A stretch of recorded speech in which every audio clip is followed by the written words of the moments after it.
Assalamualaikum warahmatullahi wabarakatuh. Selamat siang dan salam sejahtera. Kami dari kelompok 5 mata kuliah Sastra Banding akan memaparkan materi mengenai metodologi penelitian sastra banding. Saya Santi Nugraha bersama dengan rekan saya Erika Aprilia, Nurasi Hadina, dan Christine Rosalina Prastiwi. Selamat menyaksikan.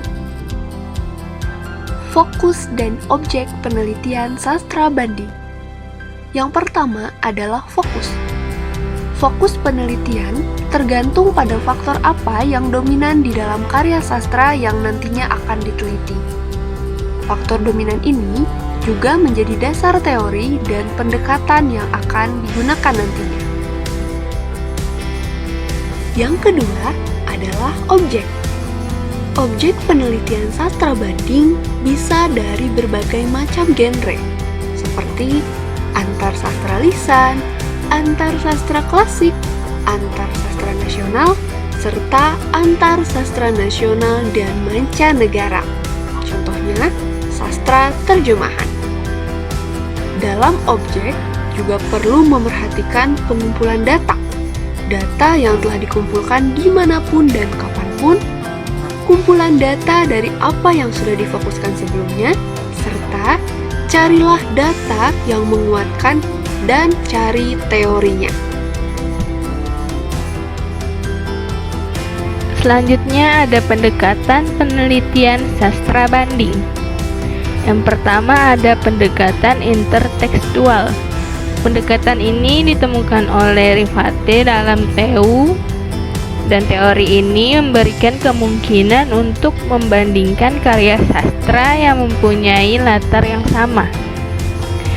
Misalnya, sebagaimana dilakukan oleh TU dengan membandingkan antara Sajak Berdiri Aku karya Amir Hamzah dengan Senja di Pelabuhan Kecil karya Khairil Anwar. Kemudian yang kedua, ada Pradopo yang membandingkan beberapa sajak yang lain dengan sajak-sajak Khairil. Sajak Khairil dengan sajak Toto Sudarto Bahtiar dan Ajib Rosidi. Lalu Nurgiantoro juga mencoba meneliti hubungan intereks antara puisi-puisi Pujangga Baru dengan Pujangga Lama. Kemudian pendekatan yang kedua yaitu pendekatan struktural. Pendekatan ini menjelaskan bahwa karya sastra merupakan sebuah karya yang otonom, mandiri, dan terstruktur. Karya sastra dibangun dari unsur berupa tema, latar, tokoh, plot, dan lain-lainnya menjadikannya utuh. Perbandingan antar unsur yang membangun karya sastra tersebut mampu menambah kekayaan pemahaman terhadap sastra. Yang ketiga ada pendekatan ekspresif. Karya sastra adalah ekspresi pengarang.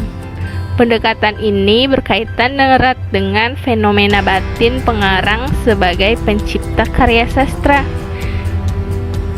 Pendekatan ini menyangkut ide, ideologi, pandangan, latar belakang kehidupan pengarang yang mempengaruhi penciptaan karya sastranya. Pendekatan pragmatis. Karya sastra ditulis untuk dinikmati pembaca.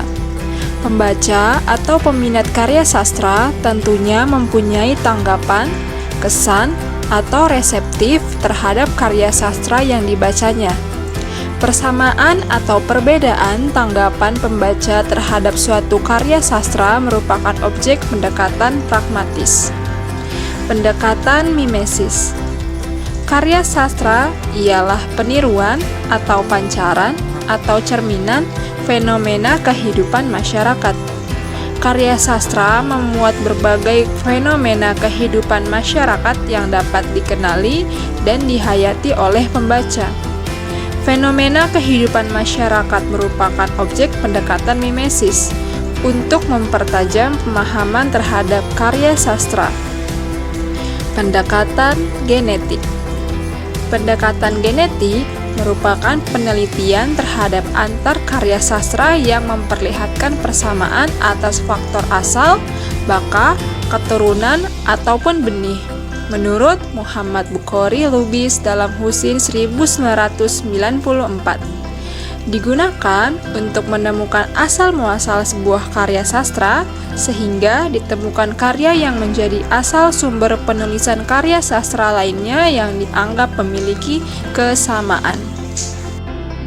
Langkah-langkah penelitian sastra banding. Menurut Francois Joyce, analisis sastra bandingan seyogianya memusatkan perhatian pada interaksi dan kemiripan dua karya sastra atau lebih pada sastra nasional, karya pengarang, fungsi khusus dalam proses transmisi yang dilihat dari segi teknik dan doktrin sastra. Berdasarkan hal ini, selanjutnya peneliti memisahkan menjadi bagian-bagian kecil, meliputi source atau sumber yang digunakan pengarang, sumber yang memberi inspirasi, misalnya berupa buku atau sumber lain yang dijadikan dasar penulisan. Yang kedua ada fortune atau kesuksesan, yaitu respon yang dicapai oleh pengarang. Yang ketiga ada image atau mirage, yakni gagasan yang mengenai hal-hal tertentu yang dimiliki oleh setiap bangsa. Analisis sastra banding membutuhkan kejelian dalam hal konteks, teks, ruh sastra, teori sastra, kesejarahan, dan sebagainya. Pada bagian lain, Francois Joyce mengemukakan 4 hal jurus tahap analisis sastra bandingan, yaitu mencermati karya sastra satu dengan lainnya, menelusuri pengaruh karya sastra satu dengan yang lainnya, termasuk di sini adalah interdisipliner sastra bandingan seperti sosiologi, filsafat, dan psikologi. Yang kedua ada kategori yang mengkaji tema karya sastra. Ketiga, kategori yang menganalisis gerakan atau kecenderungan yang menandai suatu peradaban, misalnya realisme dan renaissance. Serta yang terakhir ada analisis bandingan antara genre satu dengan genre yang lain. Syarat dasar seorang analisis sastra bandingan sebagai berikut. Seorang yang paham sejarah sastra, sekalipun tidak berarti seorang sejarawan. Kultur histori memang penting sebagai pegangan analisis.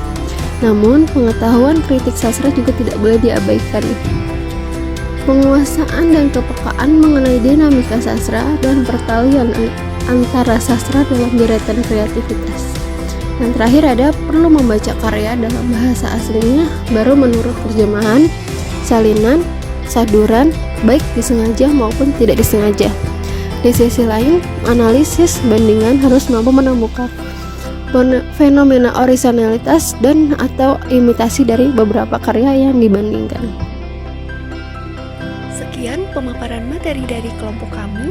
Apabila ada pertanyaan, silakan disampaikan di WhatsApp Group. Terima kasih. Wassalamualaikum warahmatullahi wabarakatuh.